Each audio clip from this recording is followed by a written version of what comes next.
الحمد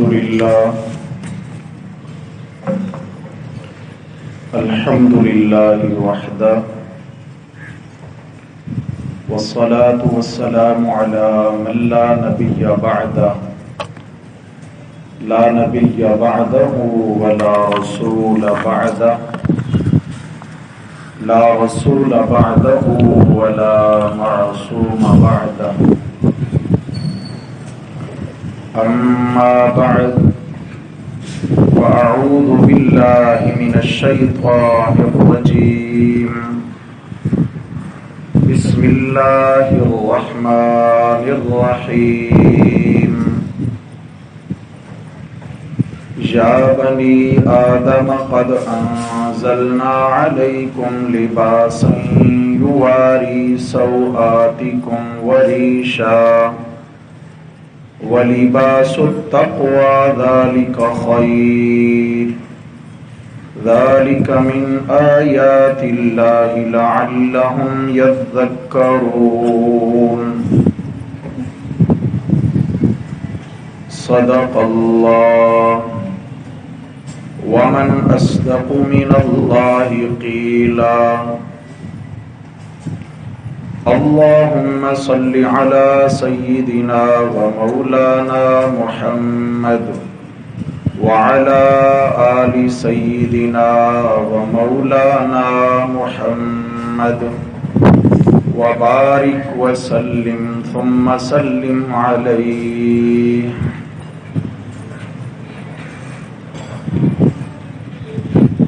گرامی قدر سامعین حضرات محترم، درس قرآن مجید کے سلسلہ میں 8واں پارہ سورۃ الاعراف اور اس کی آیت نمبر 26 آپ احباب کی خدمت میں تلاوت کی ہے. اس آیت کریمہ میں اللہ تبارک و تعالی نے انسان کی ایک بڑی ضرورت کو بیان کیا ہے اور تکمیل ضرورت کے آداب بھی بیان فرما دیے ہیں کہ ضرورت کو تم نے پورا کیسے کرنا ہے. وہ ضرورت ہے انسان کا لباس. لباس انسان کی شخصیت کا سب سے بڑا عکاس ہے. یہ عکاسی کرتا ہے انسان کی شخصیت کی. پیٹ میں کیا ہے، کیا کھا کر کے آئے ہیں، کیا پی کر کے آئے ہیں، جیب میں کتنا ہے، یہ کسی کو نہیں دکھتا. ظاہری لباس یہ انسان کی شخصیت، انسان کے تشخص کو ابھارتا ہے اور اسی کو ہی ظاہر کرتا ہے. اس لیے رسول اللہ صلی اللہ علیہ وسلم نے جہاں کھانے اور پینے کے آداب بتلائے ہیں، رہن سہن کے آداب بتلائے ہیں، بود و باش ہے، معاشرہ ہے، معاشرت ہے، معیشت ہے، تجارت ہے، شادی بیاہ ہے، موت فوت ہے، ہر ایک کے آداب طریقے بتلا بھی دیے ہیں، سکھلا بھی دیے ہیں، کر کر بھی دکھلائے ہیں. اور یہ بھی آپ علیہ الصلوۃ والسلام نے بتلا دیا کہ یوں کرنا مناسب ہے، یوں نامناسب ہے. اچھا یہ جائز ہے، یہ ناجائز ہے. اچھا یہ حلال ہے اور یہ مقابلے والا بالکل حرام ہے. یعنی درجات بھی بتلا دیے. ایسے ہی لباس بنوانے کے بھی آداب بتا دیے ہیں، پہننے کے بھی آداب بتلا دیے ہیں. اور لباس کیسا ہو، لباس کیسا ہو، لباس کا رنگ کیسا ہو، اس کی سلائی کیسی ہو اور اس کو کس ترتیب سے پہنا جائے، کیسے استعمال کیا جائے، کون سے لوگ ہیں جو فلاں لباس نہیں استعمال کر سکتے، کن کے لیے یہی لباس پھر جائز بنتا ہے. یہ سارے کے سارے احکامات احادیث میں ہمیں ملتے ہیں. اگر ہم بغور مطالعہ کریں شریعت اسلامیہ کا مردوں کے لیے کیا احکامات ہیں، خواتین کے لیے کیا احکامات ہیں، چھوٹے بچوں کے لیے کیا احکامات ہیں، یہ سارے احکامات ملتے ہیں، کیونکہ یہ انسان کی بہت اہم ضرورت ہے۔ لباس کا پہننا اس سے کوئی انسان مستثنا نہیں ہے، ہر انسان کی ضرورت۔ قرآن مجید کی جو آیت کریمہ ہم نے پڑھی ہے، آپ صلی اللہ علیہ وسلم کے تمام فرمودات لباس کے حوالہ سے اس آیت کے تابع ہیں۔ جتنے بھی فرمودات کا مطالعہ کریں گے، سنیں گے، اس آیت کریمہ کی روشنی میں آپ علیہ الصلوۃ والسلام نے لباس بنوایا اور بنوانے کا حکم دیا۔ اللہ تبارک و تعالی ارشاد فرماتے ہیں، یا بنی آدم، اے اولاد آدم، اس میں مرد بھی آ گئے، عورتیں بھی آ گئیں، اولاد آدم، اے انسانوں، قد انزلنا علیکم لباسا، میں اللہ نے، ہم نے تمہارے لیے لباس پیدا کیا ہے، ہم نے تمہارے لیے لباس بھیجا ہے، لباس استعمال کرو۔ لیکن لباس کے دو مقاصد ہیں یہاں اس آیت میں، آگے چل کے تیسرا مقصد بھی آنے والا ہے، اس آیت میں دو مقاصد یہاں بیان ہو۔ فرمائے ان مقاصد کو مد نظر رکھ کر لباس استعمال کرو۔ پہلا مقصد یواری سوآتکم، اس سے تمہارا ستر پوشیدہ رہے۔ لباس کا سب سے بڑا مقصد کیا ہے میرے بھائی؟ کہ انسان کا ستر چھپا رہے، جو اعضاء انسان کے دوسرے لوگ نہ دیکھیں، نہیں دیکھنے چاہیے، ان کو مستور اور پوشیدہ رکھنے کا بہترین علاج لباس۔ لباس کا استعمال ہوگا تو وہ اعضاء پوشیدہ جن کو ہم ستر کہتے ہیں وہ چھپ جائے گا اور انسان تکلف اور مشکل کی زندگی سے بچ جائے۔ نے فرمایا کہ لباس ایسا بنایا جائے، پہلا مقصد کہ وہ ستر چھپائے۔ لباس کا پہلا مقصد کیا ہے؟ اور اگر یہ مقصد ہی پورا نہ ہو تو وہ لباس کہلائے گا، وہ تو لباس کہلانے کے قابل ہی نہیں۔ نمبر دو، وریشا، فرمایا تاکہ اس میں تمہاری خوبصورتی بھی ظاہر ہو۔ لباس ایسا پہنو جس سے تمہارا وقار ظاہر ہو، تم با وقار دیکھو، بے وقار نہ لگو۔ یعنی ایسا بے ڈھنگا اور بے تکا لباس بھی استعمال نہ کرو کہ ستر تو چھپ جائے لیکن شخصیت مجروح ہو جائے۔ بعض لباس ایسے ہو سکتے ہیں، ستر تو خوب چھپ گیا مگر شخصیت دب گئی، شخصیت کا جو نکھار تھا وہ ختم ہو گیا۔ اس لیے اس آیت کریمہ نے لباس کے کتنے مقاصد بتلائے میرے بھائیوں؟ دو، یہ مرد کے لیے بھی اور عورت کے لیے بھی۔ پہلا مقصد ستر عورت ہے، اپنا ستر چھپانا ہے، بدن چھپانا ہے، اور دوسرا مقصد اپنی شخصیت کو بھی ابھار کے ظاہر کر کے رکھنا ہے۔ یعنی ظاہر کرنے کا مطلب کیا ہے؟ ہر وہ لباس انسان استعمال کرے جس میں انسان باوقار دکھے، کیا؟ جس سے لوگ نفرت کریں، گھن کھائیں، لوگ وحشت محسوس کریں، یہ کیا بلا ہے، یہ کیا پہن کر کے آ گیا۔ تو وہ لباس انسان کو بے وقار بنا دیتا ہے، باوقار لباس ہونا چاہیے۔ یہ دو باتیں ارشاد فرمائیں، اور تیسری بات ارشاد فرمائی وَلِبَاسُ التَّقْوَى ذَلِكَ خَيْرٌ، یہ جو تقوی اور پرہیزگاری کا لباس ہے بھائی، اس لباس کا تو مقابلہ کوئی لباس کر ہی نہیں سکتا۔ لباس، ظاہری لباس پہ بھی توجہ دینی ہے لیکن باطنی تقوی والے لباس پر بھی توجہ۔ ایسا نہیں کہ ظاہر کو تو اتنا بنائیں اتنا بنائیں اتنا بنائیں کہ وہ کھل اٹھیں اور اندر جو ہے نا وہ بالکل ہی قبرستان بن جائے، یوں نہ ہو۔ تقوی کا لباس سارے لباسوں سے زیادہ بہتر اور پسندیدہ ہے۔ یا دوسرا مطلب یہ ہو کہ لباس ایسا رکھو جس سے انسان کا تقوی بھی مجروح نہ ہو۔ سمجھ آ گئی؟ یہ تقوی، کیونکہ اس میں فسق و فجور نہ ہو۔ ستر تو چھپ گیا، شخصیت بھی ابھری، لیکن فسق و فجور بھی ظاہر ہو رہا ہے۔ فرمایا نہیں، فسق و فجور ظاہر نہ ہو، بلکہ اس سے لباس پہننے کے بعد تمہارے اپنے دل میں تقوی آنے لگے، تمہارے اپنے دل میں تقوی، یہ ہے۔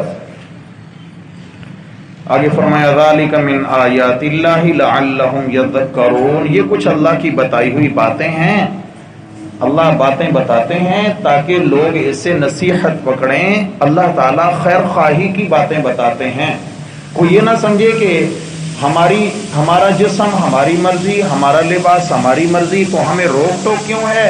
اللہ جل جلالہ فرماتے ہیں میرا حق ہے میں تمہیں روک ٹوک کروں، میں تمہیں واض و نصیحت کروں، میں تمہاری خیرخواہی کروں، کیونکہ میں تمہارا خالق ہوں، تم میرے بندے ہو، تم میرے بندے ہو، میں تمہاری عزت چاہتا ہوں، میں تمہیں بے وقار ہوتا نہیں دیکھنا چاہتا، میں چاہتا ہوں کہ معاشرے میں تم باوقار دیکھو۔ اور اس کے لیے کیا ہے؟ فرمایا لعلہم یذکرون، میں اللہ کی باتوں سے نصیحت حاصل کرو، میں یہ تمہیں نصیحت کر رہا ہوں۔ ماں باپ اولاد کو نصیحت کرتے ہیں، خاندان کے بڑے نصیحت کرتے ہیں، استاد نصیحت کرتے ہیں شاگردوں کو، یہاں پہ اللہ جل جلالہ اپنے بندوں کو نصیحت فرما رہے ہیں، اور نصیحت کس چیز کے بارے میں ہے؟ لباس کے بارے میں۔ فرمایا لباس کے متعلق بطور خاص احساس ہے۔ اللہ اکبر۔ ایک تیسرا مقصد بھی لباس کا میں نے عرض کیا نا، تیسرا مقصد بھی ہے، وہ حدیث میں آنے والا ہے انشاءاللہ، اللہ تعالیٰ نے ذہن میں بات ڈالی، بیان ہو جائے گی بات۔ سردست اتنا ہے کہ لباس، اچھا لباس ضرور پہنے، لیکن تفاخر کے لیے نہیں۔ تفاخر سمجھتے ہیں؟ ایک دوسرے کے سامنے اظہار فخر کے طور پر نہیں، بلکہ اللہ کی اظہار نعمت کے طور پر۔ اللہ نے مجھے نعمت دی ہے، میں اپنے بدن پہ اس کا اظہار کروں، یہ بھی اللہ تعالیٰ کی نعمت پر ایک شکر کا طریقہ ہے کہ اللہ نعمت دیں تو بندہ اس نعمت کا اظہار کرے، لیکن بوقت اظہار لازم ہے کہ دل میں فخر کے جذبات کیا ہوتے ہیں؟ خود اچھا لباس پہن کے غریب کو، کمزور انسان کو، کمزور مالیت والے کو، سادہ لباس والے کو اپنے سے گھٹیا اور حقیر سمجھنا، یہ تفاخر ہے، اس سے منع کیا گیا ہے۔ اگر دل کے جذبات یہ نہیں اور یہ ہیں کہ میرے اللہ کا دیا ہے الحمدللہ میں استعمال کروں، تو اس میں کوئی نفرت کی بات، اس میں کوئی عیب کی بات نہیں۔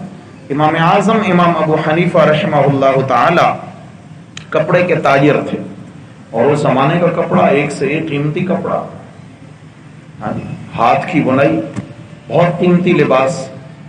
تو امام صاحب رحمۃ اللہ تعالی علیہ کہ دوسرے ملکوں سے جو ہے نا وہ تجارتی سامان آتے، جس میں کپڑا بطور خاص تجارتی سامان ہوتا، تو امام صاحب رحمۃ اللہ تعالی علیہ جو لباس زیب تن فرماتے، تقوی کے پہاڑ، تقوی ایک طرف، لیکن جو لباس وہ استعمال فرماتے وہ الگ، جو کاندھے پہ چادر رکھتے ہیں نا، جیسے ہم یہ رومال رکھتے ہیں، جو چادر رکھتے تھے کاندھے پر، وہ چادر کی قیمت 40,000 دینار تھی، 40,000 دینار۔ تو کوئی کہے جی امام صاحب تو تقوی کے پہاڑ ہیں، سمجھا گیا؟ تو نہیں کرنا چاہیے بھائی، مولوی ہو کر اتنا قیمتی کپڑا یہ کیسے بھائی؟ نہیں ہونا چاہیے بھائی، نہیں میرے بھائیو، آپ علیہ السلام نے فرمایا کہ لباس استعمال، اچھا قیمتی لباس استعمال کرو، جتنا اللہ تمہیں دے استعمال کرو، لیکن مقصد کیا ہو؟ تاکہ اس استعمال کے بعد میرے بدن پر اللہ کی نعمت کا اظہار ہو، نعمت کا اظہار ہو، دوسروں کو دکھانا مقصود نہیں۔ امام صاحب رحمۃ اللہ علیہ کے تقوی کا ایک طرف عالم یہ ہے کہ پتہ چلا محلے میں کسی کی بکری چوری ہو گئی، کسی کی بکری چوری ہو گئی، ڈھونڈنے والوں نے ڈھونڈا مگر نہ ملی، تو امام صاحب رحمہ اللہ کو پتہ چلا کسی شاگرد کے ذریعے کہ ہمارے محلے میں فلاں صاحب جو ہیں ان کی بکری چوری ہو گئی ہے۔ امام صاحب نے جو بکریوں کے ریوڑ رکھنے والے تھے اور ماہرین تھے اس کام کے، غلہ بانی کے، ان سے پوچھا کہ بھئی یہ بتاؤ بکری کی میکسیمم عمر کتنی ہوتی ہے؟ تو انہوں نے کہا جی تقریباً 12 سال، تقریباً میکسیمم 12 سال عمر ہوتی ہے۔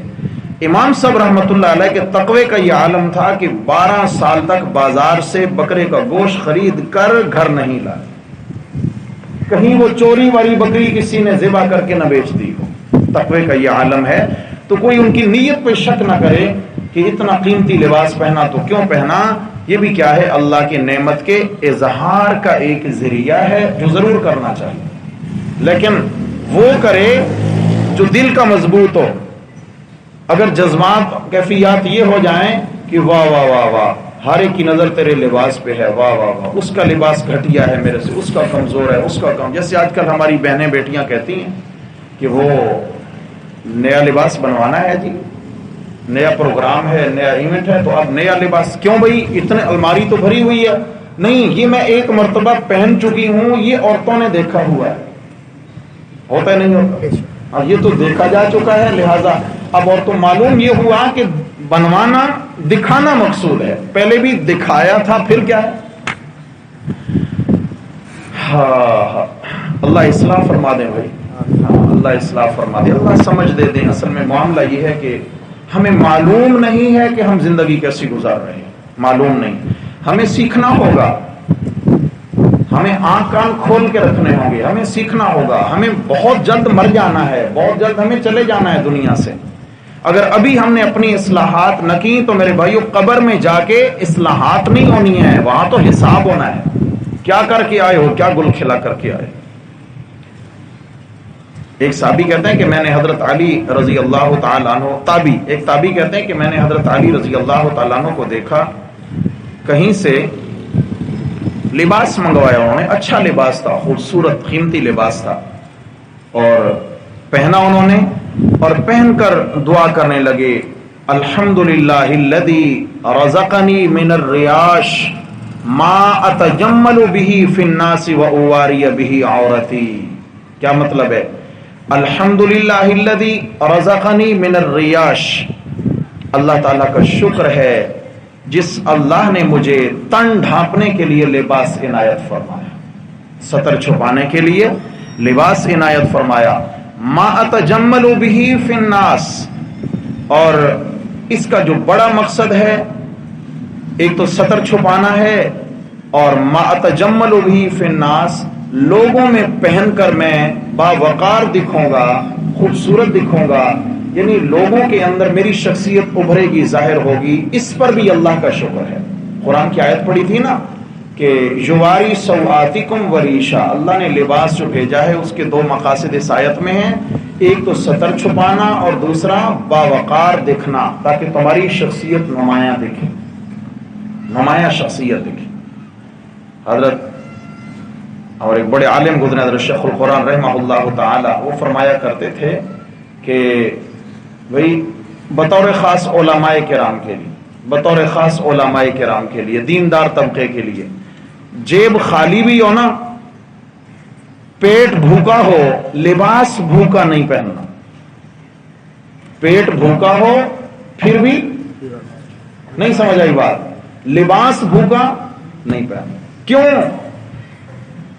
علماء اور دیندار طبقہ جو ہے نا، یہ معاشرے کے نمایاں لوگ ہیں، اور نمایاں لوگ اگر اس طریقے سے اپنے آپ کو ظاہراً بے وقار کر کے رکھیں گے تو اس میں کیا ہوگا؟ اس میں دین بے وقار ہوگا، اس میں علم بے وقار ہوگا۔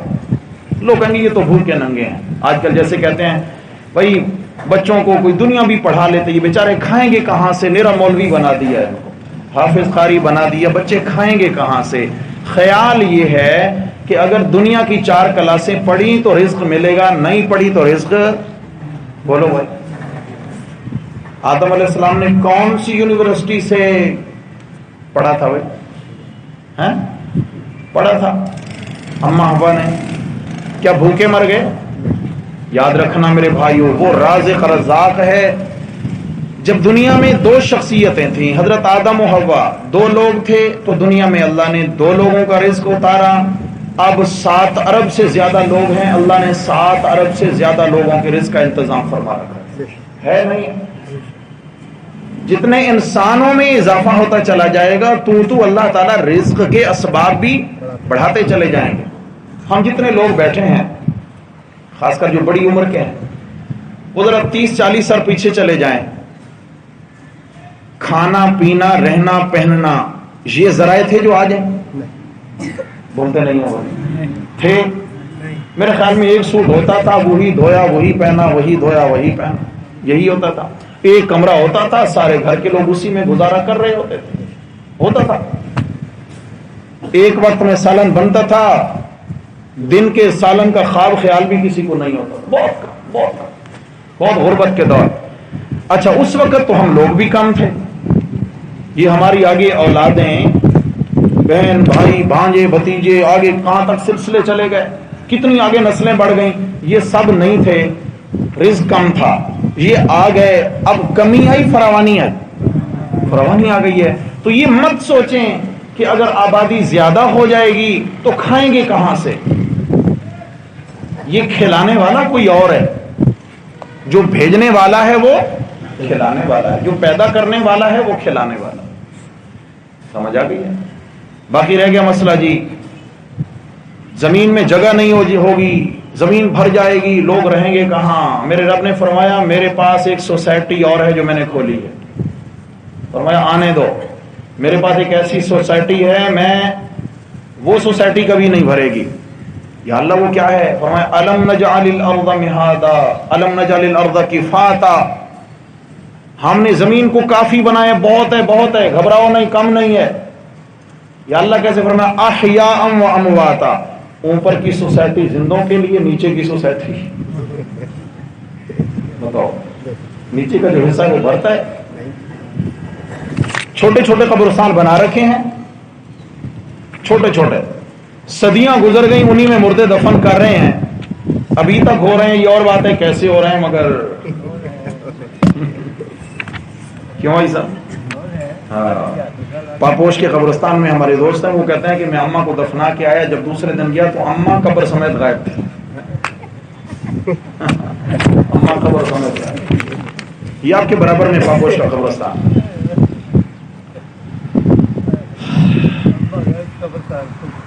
اللہ تبارک و تعالی احساس نصیب فرمائے۔ ہر چیز پہ تجارت ہے، ہر چیز پہ سوداگری چل رہی ہے، مردوں پہ بھی سوداگری چل رہی ہے، یہ سب کچھ ہے۔ میں اکثر ساتھیوں سے عرض کرتا ہوں، اللہ نے جن کو دیا ہے، جو کمزور ہیں الگ بات ہے، اللہ نے جن کو دے رکھا ہے، فراوانی ہے، ان کو چاہیے کہ کم از کم وہ اپنے خاندان کے لیے الگ کہیں جگہ خرید کر قبرستان وقف کر دیں، کم از کم اپنے خاندان کے لیے تو کریں۔ وہ سمجھ آ گئی ہے؟ آپ نے عموماً دیکھا ہوگا، بڑے بڑے ادارے ہیں، دارالعلوم کراچی ہمارا مدرسہ الگ ہے، اس میں قبرستان کی جگہ الگ ہے، نہیں ہے کیا؟ دیکھیں جا کر، بڑے بڑے علماء دفن ہیں وہاں، بڑی بڑی ہستیاں دفن ہیں وہاں، سمجھ آ گئی؟ اس طریقے سے اور آپ نیو ٹاؤن میں چلے جائیں، بڑے بڑے شہداء علماء بزرگ وہاں دفن۔ فائدہ کیا ہوگا کہ جب اس طریقے سے مخصوص ہوتی ہیں نا جگہیں، تو پھر جانا بھی خصوصیت سے ہوتا ہے کہ بھائی آتے جاتے رہیں اپنوں کے پاس وہاں۔ اور پھر اگر خاص طور پہ ایسا معاملہ ہو جائے کہ قبرستان بھی بنائیں، پڑوس میں ایک مسجد بھی بنا دیں، پڑوس میں ایک مدرسہ بھی بن جائے، ہاں جی، بچے قرآن پڑھیں گے، وہاں قبرستان میں قرآن کی آوازیں گونجتی رہیں گی، آوازیں آتی رہیں گی، کیا رب کی رحمت متوجہ نہیں رہے گی؟ اور سناٹا، وہ قبرستان ہم وہاں جا کے اپنے مردوں کو لوارے سمجھ کے دفن کر کے آ جاتے ہیں، جہاں زندگی میں پھر کبھی ہم نے پلٹ کے نہیں جانا، اور اللہ معاف فرمائے پھر کچھ وقت کے بعد اگر جانا بھی چاہیں تو ہمیں قبر ملنی نہیں۔ عجیب حالات، کیا ایصال ثواب کرنا ہے، اور کیا نبی علیہ السلام نے کیوں فرمایا کہ میں نے تمہیں قبروں کی زیارت سے منع کیا تھا، جایا کرو قبرستانوں میں، جایا کرو۔ دو وجوہات ہیں، انہا تذکرۃ الموت، ایک تو تمہیں موت یاد رہے گی، اور دوسرا کیا ہے، تم ان کے لیے مغفرت کی دعائیں کرو گے۔ جب پتا ہو کہ یہ سامنے کی قبر میرے ابا کی قبر ہے، پتا ہو کہ میری اماں جی کی قبر ہے، پتا ہو کہ میرے فلاں عزیز کی قبر ہے، کیا دعا مانگنے میں دل نہیں لگے گا؟ اور پتہ بھی نہ ہو کہ میں کس کی قبر پہ کھڑا ہوں، پتہ نہیں کس کی قبر ہے، تو عجیب قسم کے وساوس آئیں گے دل میں، عجیب قسم کی کیفیت ہوگی دل کی، دعا میں بھی دل نہیں لگے گا۔ اس لیے جیسے ہم زندہ رہنے کے لیے اہتمام سے گھر کا انتخاب کرتے ہیں کہ بھائی یہاں ہم نے رہنا ہے، میرے بھائیوں ایسے مرنے کے بعد کا جو گھر ہے اس کا بھی بہترین انتخاب ہونا چاہیے۔ کیسا؟ بہترین انتخاب ہونا چاہیے۔ اپنی میتوں کو لاوارے سمجھ کے نہ پھینک دیں، کسی کے رحم و کرم پہ مت چھوڑیں کہ وہ لاشیں غائب کر دیں اور قبریں غائب کر دیں، اور آگے قبریں بک جاتی ہیں، اور پھر وہاں ہڈیاں جمع کر کے ایک طرف ڈالی، اندر اور ڈال دیا، پھر اس کو ایک طرف کر کے اور ڈال دیا، اور ڈال۔ انا للہ و انا الیہ راجعون۔ زندگی میں ایسا گوارا کریں گے ہم ایک ہی کمرے کے اندر جو آ رہا ہے وہی رہے، جو آ رہا ہے وہی رہے، جو آ رہا ہے؟ نہیں، ایسا نہیں کرنا چاہیے بھائی، یہ میت کی بے توقیری ہے۔ نبی کریم صلی اللہ علیہ وسلم نے فرمایا کہ لا تجلسوا علی القبور، بات اس طرف چلنے کے لیے میں اشارہ کر کے واپس آتا ہوں، لا تجلسوا علی القبور ولا تصلوا الیہا، فرمایا قبروں کا احترام کیا کرو۔ قبروں کی پوجا کا حکم نہیں دیا کہ قبروں کو پوجا کرو، نہیں، قبروں کا احترام کے اندر انسان دفن ہے، آدمی ہے، انسان اولاد آدم ہے۔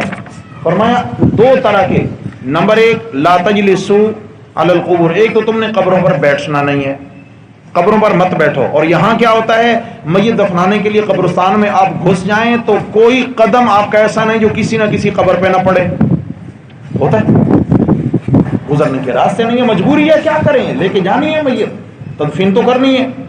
لیکن حالت یہ ہوگی میرے بھائیوں، میتوں کی اتنی بے توقیری ہو رہی ہے، اتنا بے توقیری، یہ مستقل گناہ ہے، یہ مستقل گناہ ہے۔ کوئی بڑا بیٹھا ہو نا تو ہم اس کی طرف پاؤں پھیلا کے نہیں بیٹھتے، کیوں؟ بڑے بیٹھے، اچھا ویسے ہی وقار کے خلاف ہے کہ بھئی سامنے ایک بندہ بیٹھا ہے، میں اس کی جانب پاؤں پھیلا کے بیٹھ جاؤں، یہ وقار کے خلاف سمجھتا ہے انسان۔ تو مرنے کے بعد وہ انسان نہیں رہا، کیا اس کا وقار نہیں رہا؟ قبروں کو روندا جا رہا ہے، ادھر سے ادھر سے، پھر قبروں پہ بیٹھ کے گپ شپ کی جا رہی ہے جناب۔ کئی تو ایسے مہربان ہوتے ہیں کہ ابھی تدفین ہو رہی ہے، قبر پہ بیٹھ گئے جناب، اور سگریٹ نوشی شروع ہو گئی، گپ شپ دنیا کی، ہاں جی نواز شریف صاحب کب آ رہے ہیں پاکستان، عمران خان کا کیا بنے گا، ہوتا ہے نہیں ہوتا؟ یہ حالت ہے ہماری قبرستان جا کر۔ میرے آقا علیہ السلام نے فرمایا قبرستان میں جایا کرو مگر وہاں جا کر دنیا کی باتیں نہ کرو، یہ بڑے اللہ تعالیٰ کی ناراضگی کا سبب ہے۔ وہاں جا کے ان کے لیے کچھ پڑھو، دعائیں کرو، آج کرو گے تو کل تمہارے لیے ہوں گی۔ اور آج اگر ہم وہاں جا کے سیاست کی باتیں چھیڑیں گے، ہماری قبروں پہ ہم سے بدتر لوگ بیٹھ کر بدتر باتیں کریں گے۔ آج اگر ہم نے کسی کی قبر کی بے توقیری کی، ایک تو یہ ہے کہ قبروں پر بیٹھنے کی ممانعت، اور دوسرا آپ نے فرمایا وَلَا تُصَلُّوا إِلَيْهَا، قبروں کی طرف منہ کر کے نماز بھی نہ پڑھا کرو۔ کیوں؟ ایک میں بندے کا حق ہے، اس سے پامال نہ کرو، ایک میں رب کا حق ہے، اس سے بھی پامال نہ کرو۔ قبروں کی جانب منہ کر کے نماز پڑھنا بھی ناجائز نماز نہیں ہوگی، اور قبروں پہ بیٹھنا بھی ناجائز۔ ادھر منہ کر کے نماز پڑھیں گے، اللہ کا حق پامال ہوا، اس پر بیٹھے تو بندے کا حق پامال۔ واپس آئیے، حضرت علی رضی اللہ تعالیٰ عنہ کیا دعا کرتے ہیں؟ الحمدللہ الذی رزقنی من الریاش ما اتجمل به فی الناس واواری به عورتی، اللہ کا شکر ہے جس نے مجھے یہ خوبصورت، یہ بہترین لباس عنایت فرمایا کہ اس لباس کے پہننے سے مجھے دونوں فائدے حاصل ہو گئے، میرا ستر بھی ڈھانپ دیا گیا اور میری شخصیت بھی باوقار بن گئی، میرا وقار بھی ظاہر ہوا۔ سمجھ آ گئی ہے؟ لباس قیمتی ہو مگر سلوانے کا انداز بالکل بے تکا ہو، لباس قیمتی ہے مگر سلوانے کے وقت کیا ہے، بالکل بے تکا لباس، تو اس سے بھی شخصیت بے وقار ظاہر ہوتی ہے۔ یہ نہیں ہوتا اس نے لباس کتنا قیمتی پہن رکھا ہے، بھلے اتنا قیمتی نہ ہو لیکن کیا ہے، باوقار ہو۔ سمجھ سکتے ہیں باوقار کیا ہوتا ہے؟ جس میں انسان کی شخصیت مجرور ہو، وہ باوقار۔ اللہ اکبر، اللہ اکبر۔ آپ صلی اللہ علیہ وسلم نے بے تکے لباس سے منع کیا ہے۔ حضرت عبداللہ ابن عمر رضی اللہ تعالی عنہما، ان سے بھی روایت، حضرت جابر بن عبداللہ رضی اللہ تعالیٰ عنہ ان سے بھی روایتیں فرماتے ہیں کہ نہا رسول اللہ صلی اللہ علیہ وسلم ان یأکل الرجل بشمالہ، پہلی بات آپ علیہ الصلوۃ والسلام نے منع کیا ہے کہ کوئی الٹے ہاتھ سے مت کھانا کھائے، الٹے ہاتھ۔ اللہ کے نبی وقار سمجھا رہے ہیں، یہ کام جو بے توقیری کے کام ہے وہ نہ کرو، گناہ الگ ہیں، بے توقیری الگ۔ اب معاشرے میں دیکھیں جو بندہ الٹے ہاتھ سے چیز لے رہا ہے، الٹے ہاتھ سے دے رہا ہے، الٹے ہاتھ سے کھا پی رہا ہے، دیکھنے والے بھی اس کو معیوب سمجھتے ہیں کہ یہ کیا کر رہا ہے، دیکھنے والے۔ آپ صلی اللہ علیہ وسلم کے دسترخوان پر کچھ لوگ بیٹھے کھانا کھا رہے تھے، ایک شخص تھا مدینے کا رہنے والا تھا، وہ عین غین، سمجھ آ گئی ہے، مومن نہیں تھا، منافق تھا، لیکن وہ چھپے رہتے تھے، مسلمانوں میں چھپے رہتے تھے۔ وہ الٹے ہاتھ سے کھانا کھا رہا تھا تو آپ نے فرمایا بھائی سیدھے ہاتھ سے کھانا کھاؤ، یہ سیدھے ہاتھ سے کھاؤ ورنہ آپ کے ساتھ شیطان شریک ہو جائے گا اور کھانا یہ مناسب نہیں الٹے ہاتھ سے. تو اس نے پتہ کیا جواب دیا؟ یا رسول اللہ میں سیدھے ہاتھ سے کھانا تو کھاتا، میرا سیدھا ہاتھ کام نہیں کرتا، میرا سیدھا ہاتھ، حالانکہ بالکل صحیح سلامت تھا. اب یہ غرور تکبر کی وجہ سے کہا کہ میرا سیدھا ہاتھ جو ہے نا وہ کام نہیں کرتا. نبی کریم صلی اللہ علیہ وسلم نے بد دعا دی، اللہ کرے کبھی تیرا سیدھا ہاتھ کام نہ کرے. لگ گئی بد دعا میرے نبی کی. صحابہ کہتے ہیں وہیں اسی گھڑی اس کا ہاتھ شل ہو گیا، فالج زدہ ہو گیا. پھر ہم نے دیکھا کہ ساری زندگی سیدھے ہاتھ سے وہ کوئی کام نہیں کر پایا. یہ غرور تکبر جو ہے نا،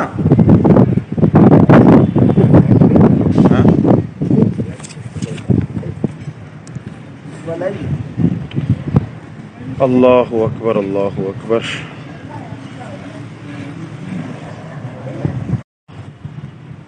آپ نے کیا بد دعا دے دی؟ اللہ کرے کبھی تیرا ہاتھ کام.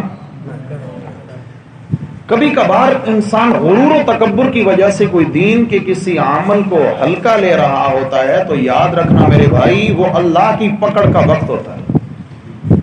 اللہ کی پکڑ کا وقت ہوتا ہے. کیوں؟ سیدھے ہاتھ سے کھانا کھانا میرے نبی کی سنت ہے، اور سمجھ یہ رہا ہے، یعنی ظاہر اس کے عمل سے یہ ہو رہا ہے کہ میرے ہاں نبی کی سنت کی کوئی ویلیو نہیں. اللہ کی پکڑ آ گئی. تو آپ علیہ السلام نے فرمایا، حضرت جابر فرماتے ہیں کہ نہا رسول اللہ صلی اللہ علیہ وسلم ان یأکل الرجل بشمالہ، آپ علیہ السلام نے منع کیا کہ کوئی شخص الٹے ہاتھ سے کھانا کھائے. بلکہ بہت سارے کام ہیں جن کو الٹے ہاتھ سے کرنے سے آپ نے منع فرما رکھا ہے. مثال کے طور پر حضرت سیدہ عائشہ صدیقہ رضی اللہ تعالی عنہا سے روایت ہے، وہ فرماتی ہیں کہ کان رسول اللہ صلی اللہ علیہ وسلم یحب التیامن حتی التناول والترجل. آپ صلی اللہ علیہ وسلم عموماً سیدھے ہاتھ سے کام کرنا پسند فرماتے تھے. حتی التناول، آپ علیہ الصلوۃ والسلام سیدھی جانب کو پسند فرماتے تھے، حتیٰ کہ جب آپ جوتا مبارک اپنے پاؤں میں ڈالتے تو پہلے سیدھی طرف سے آغاز کرتے. والترجل، آپ علیہ اپنے بالوں میں اور اپنی داڑھی مبارک میں کنگھی پھیرنا چاہتے تو بھی سیدھی جانب سے آغاز کیا کرتے تھے. سمجھ آ گئی؟ ایسے ہی کیا ہے کہ سرما لگانے لگیں سیدھی جانب سے، لباس پہننے لگیں، کرتا پہننے لگیں، شلوار پہننے لگیں، سیدھی جانب سے آغاز کریں. ایسے ہی میرے بھائیوں اگر کوئی چیز آپ بانٹنے لگے ہیں مجلس کے اندر تو سیدھی جانب سے، سیدھے ہاتھ سے دینا شروع کریں. یہ آپ علیہ السلام کا طریقہ کار تھا، یہ میرے نبی کی سنت ہے. سمجھ آ گئی ہے؟ حتیٰ کہ آپ حجام کے پاس جا کے بیٹھے ہیں حجامت بنوانے کے لیے، اگر بال کٹوانے ہیں تو عموماً حجام کیا کرتا ہے، سب سے پہلے تو مشین لے کر پیچھے آ جاتا ہے. ٹھیک ہے نا، پہلے تو یہاں سے اڑا دیے تھے. اسے بتائیں بھائی میرے نبی صلی اللہ علیہ وسلم کا مبارک طریقہ کیا تھا کہ آپ صلی اللہ علیہ وسلم کون سی جانب کو پسند فرماتے؟ اس لیے میرے بال کاٹنا شروع کرو سیدھی جانب سے. اس کو مسئلہ سمجھا دیں، بھائی میرے بھی یوں کاٹنا، آئندہ جس کے بھی کاٹنا کچھ یہاں سے شروع کر دے، پھر بھلے جہاں سے بھی آ جائیں کچھ شروع کر دیں یہاں سے دائیں جانب سے. تو ایک تو یہ ہے. دوسرا فرمایا وَأَن يَمْشِيَ فِي نَعْلٍ وَاحِدَةٍ، وَأَن يَمْشِيَ فِي نَعْلٍ وَاحِدَةٍ. دوسری بات جو آپ علیہ السلام نے منع فرمائی وہ یہ تھی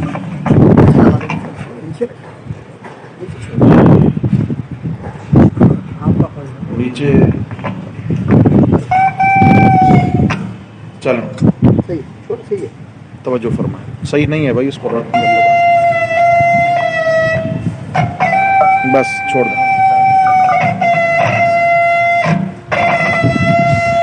اس کو نہیں چھیڑے.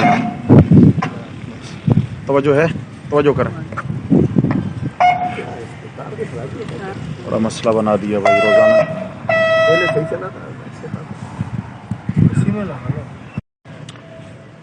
تو عرض یہ کر رہے تھے کہ آپ صلی اللہ علیہ وسلم نے دوسری جو بات ارشاد فرمائی وَأَن يَمْشِيَ فِي نَعْلٍ وَاحِدَةٍ، آپ علیہ السلام نے فرمایا کہ ایک تو الٹے ہاتھ سے کوئی کھانا نہ کھائے، اور دوسرا کیا ہے کہ ایک جوتا پہن کر کوئی نہ چلے. کیا مطلب ہے کہ اس سے انسان کی شخصیت بے وقار ہوتی ہے. باوقار ہونے کے لیے کیا ہے، جوتا بھی آسان انداز سے پہنے. اچھا اگر جوتا الٹا پاؤں میں ڈال لیں، دائیں کا بائیں میں بائیں کا دائیں میں، کیا ہے؟ وقار رہے گا انسان کا؟ بے توقیری ہے ظاہراً بھی۔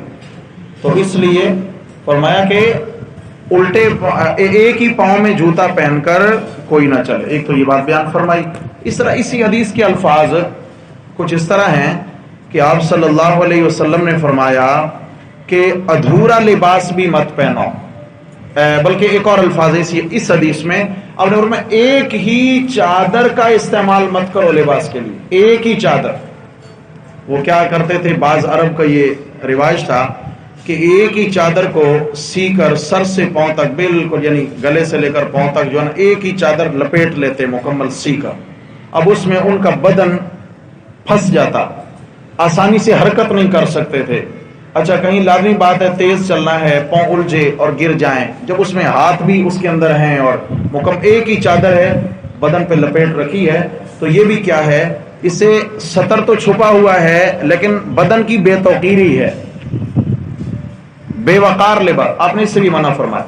چوتھی چیز جو آپ علیہ السلام بیان فرمائی، فرمایا کوئی شخص گوٹھ مار کر مت بیٹھے، پتہ نہیں آپ کیا کہتے ہیں اس کو، عربی میں تو احتکا کہتے ہیں اس کو۔ اس کا مطلب طریقہ یہ ہوتا ہے کہ یوں سرین کے بل بیٹھ جائیں اور گھٹنے اٹھا کے سینے سے لگا لیں، اور جناب علی بسا اوقات تو یوں ہاتھ ڈال کے بیٹھ جائیں گھٹنوں میں، ٹھیک ہے، پنڈلیوں پہ ہاتھ ڈال کے بیٹھ جائیں، یا بسا اوقات کیا ہے پیچھے سے کپڑا لا کر پنڈلیوں پہ باندھ دیا جاتا ہے اور جناب بیٹھے، کیوں جی ریلیکس ہیں اس طرح۔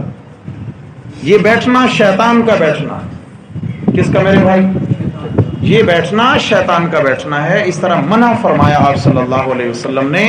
اور آپ نے فرمایا کوئی احتکا نہ کرے بیٹھنے، کیوں کہ اس میں ایک تو سطر ظاہر ہونے کا خطرہ ہے، اور بیٹھے ہیں تو یہ کوئی باوقار انداز نہیں ہے بیٹھنے کا، سمجھ آ گئی ہے؟ اللہ اکبر اللہ اکبر۔ حضرت دحیہ کلبی رضی اللہ تعالیٰ عنہ ایک عظیم صحابی ہیں، دحیہ کلبی رضی اللہ عنہ، یہ وہ واحد صحابی ہیں کہ جن کی شکل و صورت رسول اللہ صلی اللہ علیہ وسلم سے 100% ملتی، حسین و جمیل، اور آپ صلی اللہ علیہ وسلم سے بالکل شکل و شباہت سیم تھی۔ ایک اور روایت میں آتا ہے کہ جب بھی حضرت جبریل علیہ الصلوۃ والسلام انسانی شکل میں آیا کرتے تو دحیہ کلبی کی شکل میں آتے تھے، کیوں؟ آپ علیہ الصلوۃ والسلام کی شکل و صورت کے ساتھ شکل و صورت ملتی تھی، خوبصورت وجود سے آتے حضرت دحیہ کلبی۔ آپ علیہ السلام کے پاس کہیں سے کچھ چادریں آئیں، مال غنیمت جیسے آتے چادریں آئیں کسی علاقے سے، تو ایک چادر آپ صلی اللہ علیہ وسلم نے حضرت دحیہ کلبی رضی اللہ تعالیٰ عنہ کو عنایت فرمائی اور فرمائی یہ لے جاؤ، بڑی چادر ہے اور اس کو بیچ سے 2 حصے کر لینا، ایک سے آپ کا کرتا بن جائے گا اور ایک کی اپنی اہلیہ کو اوڑھنی اڑا دینا، دوپٹہ اڑا دینا، ان کا دوپٹہ بنے گا، دوپٹہ اڑا دینا۔ جب چلنے لگے تو حضرت دحیہ کلبی نے اٹھا کر اسے دیکھا، اوڑھنی اڑا دوں یا رسول اللہ، یہ تو کپڑا باریک ہے۔ صحابہ اس معاملے میں بہت احساس رکھتے، یہ تو کپڑا باریک ہے۔ آپ علیہ السلام نے فرمایا کہ اہلیہ سے کہہ دینا کہ اس کے نیچے بطور شمیز کے ایک اور کپڑا لگا دیں اور پھر اوڑھنی کے طور پہ استعمال کریں، اگر اس سے بال دکھیں گے تو پھر جائز نہیں ہوگا۔ باریک کپڑے کا دوپٹہ استعمال کرنا بھی اس طرح گناہ اور ناجائز ہے خواتین کے لیے جیسا کہ باریک لباس کا پہننا ناجائز۔ اور اگر اس سے بال دکھ رہے ہیں، ایسا دوپٹہ اوڑھ کے نماز پڑھنے لگی ہیں کہ اس سے بال دکھ رہے ہیں، تو نماز نہیں ہوگی، کیونکہ خواتین کے سطر میں شامل ہیں ان کے سر کے بال بھی، سطر میں شامل ہے، سر کے بالوں سے لے کر ٹخنوں سمیت، پاؤں سطر میں شامل نہیں ہے، ٹخنے عورت کے جو ہیں اور ہاتھوں کے گٹے یہ بھی سطر میں شامل ہیں، گٹوں کا ڈھانپنا بھی لازم، ٹخنوں کا ڈھانپنا بھی لازم، سر کے بالوں کا چھپانا بھی لازم، یہ سطر ہے خواتین کا۔ تو آپ علیہ السلام نے فرمایا اپنی بیوی سے کہنا اس کے نیچے بطور شمیز، شمیز سمجھتے ہیں، ایک نیچے اضافی کپڑا، استر بھی کہتے ہیں، اس استر کہتے ہیں، استر کہتے ہیں، ہاں وہ بھی لگا لیں، وہ لگا کے کیا ہے کپڑا زخیم ہو جائے گا، موٹا ہو جائے گا، کیوں کہ اس کے مد مقابل ایک اور بڑی خطرناک بات ہے۔ آپ علیہ الصلوۃ والسلام نے بڑی وعید سنائی ہے ہماری مائیں بہنیں بیٹیاں سمجھیں اس بات کو، آج سے تہیہ کریں کہ انشاءاللہ اپنے آپ کو باوقار مسلمان خاتون بنانا ہے، انشاءاللہ باوقار مسلمان خاتون۔ یاد رکھیے اللہ تعالیٰ نے عورت کو ویسے ہی بہت باوقار بنایا ہے، اور جب وہ اپنے لباس، اپنے حیا، اپنی زبان، اپنے اخلاق، اپنے کردار کو باوقار بنا دیتی ہے تو پھر تو وہ جنت کی حوروں سے بھی افضل ہو جاتی ہے، پھر تو یہی خاتون ہے جو جنت کی حوروں کی سردار ہوگی۔ شرط یہ ہے کہ اس کو ہر لحاظ سے بے توقیری سے بچنا ہے، اپنی بے توقیری نہ کرے۔ اللہ نے اس کو بہت عظیم بنایا ہے، بہت عظیم، بہت عظیم۔ آپ علیہ الصلوۃ والسلام نے فرمایا رب قاسیات عاریات مائلات ممیلات، فرمایا ربا، بہت ساری خواتین معاشرے کی ایسی ہیں، ربا اس زمانے کی بات ہے، آج تو قرب قیامت اور فتنوں کا دور ہے، آج کیا حال ہوگا۔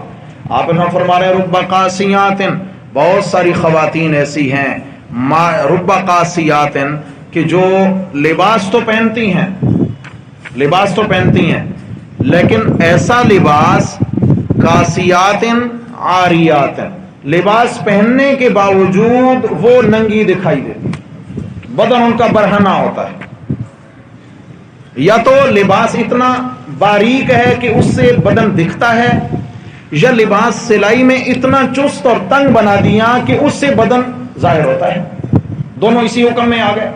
فرمایا رب قاسیات عاریات، لباس پہنا ہوا ہے، لباس پہننے کے باوجود برہنہ ہے۔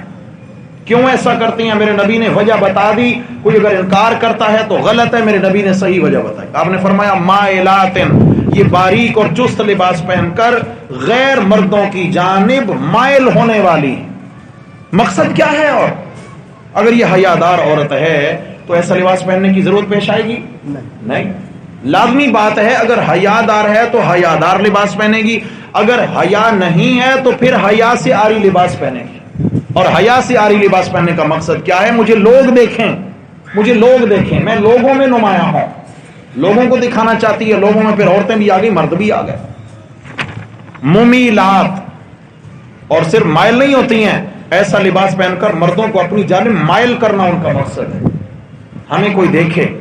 اچھا یہ کوئی لباس ہے کوئی دیکھتا ہی نہیں ہے، یہ کوئی لباس ہے کوئی دیکھتا ہی نہیں ہے، لباس ایسا ہونا چاہیے کوئی دیکھے، کم از کم پتہ چلے ہاں گرمی تو نہیں لگ رہی ہے۔ تو آپ نے فرمایا ممیلات، جو لباس پہننے کے باوجود برہنہ دکھیں، اور پھر خدا نخواستہ یہ جو اس طرح کا بے وقار لباس ہے اس کا مقصد بھی بڑا خطرناک بتا دیا۔ تو آپ علیہ السلام نے فرمایا لا یجدن ریحہا، ان کو جنت تو دور کی بات، جنت کی خوشبو بھی نصیب نہیں ہوگی۔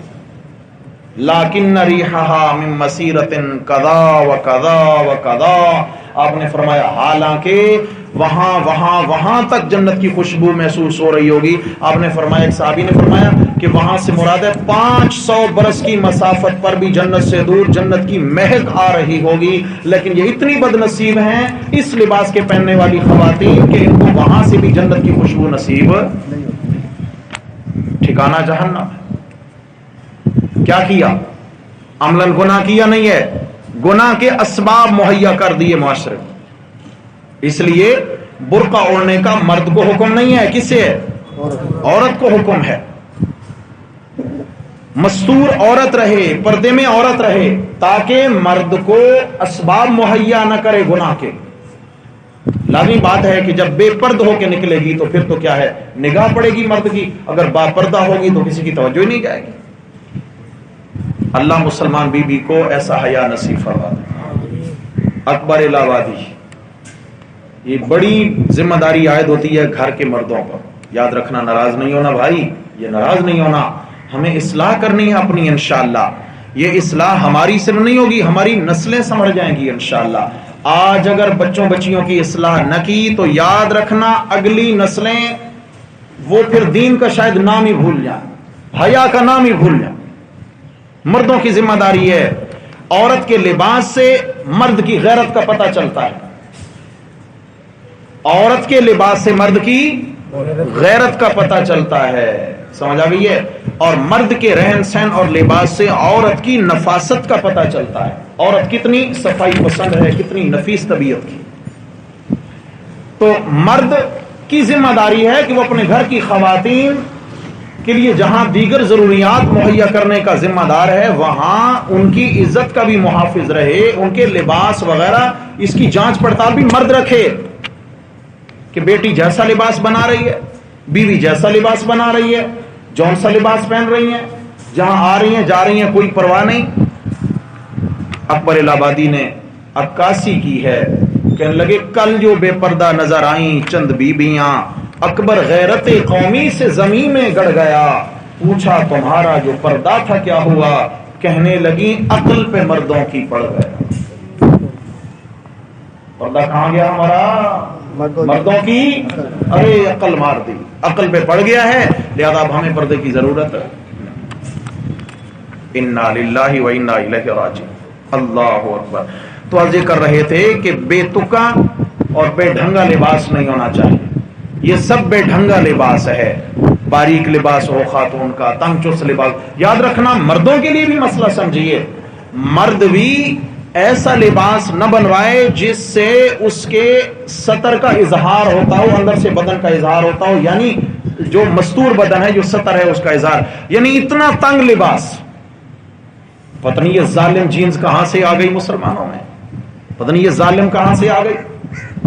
مردوں کو تو لپیٹ میں لیا تھا، اب تو مسلمانوں کی عزتوں کو بھی لپیٹ میں لے لیا ہے اس میں۔ میری بہنیں مسئلہ سمجھیں، میری بیٹیاں مسئلہ سمجھیں، جینز وغیرہ پینٹ وغیرہ پہن کر جو ہے نا، اگر لازمی بات ہے اس سے وہ تو جسم کے ساتھ بالکل فٹ ہوتا ہے، ایسا لباس ہے، اگر اس سے بدن کا اظہار ہو رہا ہے تو اس لباس میں مسلمان عورت کی نماز نہیں ہوگی، اس لباس میں مسلمان عورت کی نماز نہیں ہوگی۔ اور ایسے ہی اگر ہاف آستین کرتا پہن رکھا ہے، ہاف آستین لباس ہے اور اس سے بھی جسم کا اظہار ہو رہا ہے تو بھی نماز نہیں ہوگی۔ سر کے بال اگر دوپٹے سے ظاہر ہو رہے ہیں یا کہیں سے ظاہر ہو رہے ہیں تو بھی نماز نہیں ہوگی۔ ٹخنے ظاہر ہو رہے ہیں عورت کے نماز میں، ٹخنے کھلے ہیں تو بھی نماز نہیں ہوگی۔ ہاتھوں کے گٹے بھی سطر میں آتے ہیں، جہاں ہاتھ ختم ہوتا ہے بس یہاں تک کھولنے کا حکم ہے، اس سے آگے سطر ہے، اس سے آگے سطر ہے۔ نماز کے اندر گٹوں تک آستین کا ہونا ضروری ہے، ہاف آستین میں نماز۔ اب دیکھیں، پڑھیں بھی صحیح، محنت بھی کریں، اور خدا نہ خواستہ منہ پہ مار دی جائے تو کیا خیال ہے جی، نقصان کا سودا ہوا نہیں ہوا؟ اللہ میری بہنوں بیٹیوں کی حفاظت فرمائے، اللہ تعالی ہماری نسلوں کی حفاظت فرمائے۔ اللہ اکبر، اللہ اکبر۔ پھر لباس پہنے، اچھا پہنے، مرد بھی پہنے عورتیں بھی اچھا۔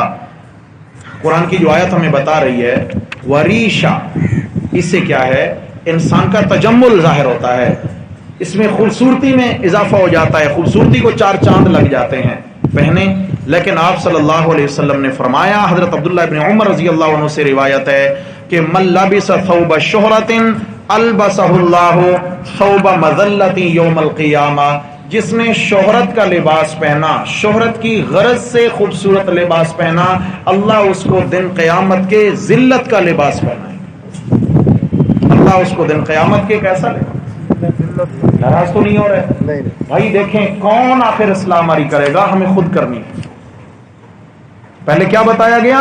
قیمتی لباس پہنو، کوئی مسئلہ نہیں، لیکن اپنے دل کی نیت پہ قابو رکھنا۔ دل کی کیفیت اگر اللہ تعالیٰ کے تشکر کے جذبات ہیں دل میں، یہ نیت ہے کہ اللہ کا شکرانہ ہے، اللہ تعالیٰ کی نعمت کا اظہار کر رہا ہوں، میرے اللہ نے دیا ہے، الحمدللہ الحمدللہ، رب کی نعمت کو ظاہر کر رہا ہوں، یہ تو ہے ثواب، کار ثواب اور عبادت ہے۔ لیکن اگر یہی نیت یہ بن گئی کہ بھائی لوگوں میں لباس پہن کے جاؤں گا تاکہ واہ واہ ہو، تاکہ یہ آج جو شادیوں پہ دلہن سوٹ تیار کیے جاتے ہیں، ہاں بھائی، اب تو میرے خیال میں ہزاروں سے گیم آگے نہیں نکل گئی، لاکھوں میں چلی گئی ہے، یہ لاکھ کا، یہ 2 لاکھ کا، یہ 4 لاکھ کا، یہ 10 لاکھ کا، اس پہ زری کا کام ہے، اس پہ فلاں کا کام ہے، اس پہ یہ کام وہ کام۔ اچھا پھر وہی گھنٹہ 2 گھنٹہ کے لیے پہنا، اس کے بعد زندگی بھر چھٹی ختم۔ کیا بتائیے یہ ضرورت کا لباس ہے؟ یہ سطر چھپانے کے لیے بنایا؟ یہ اللہ کی نعمت کا اظہار ہے؟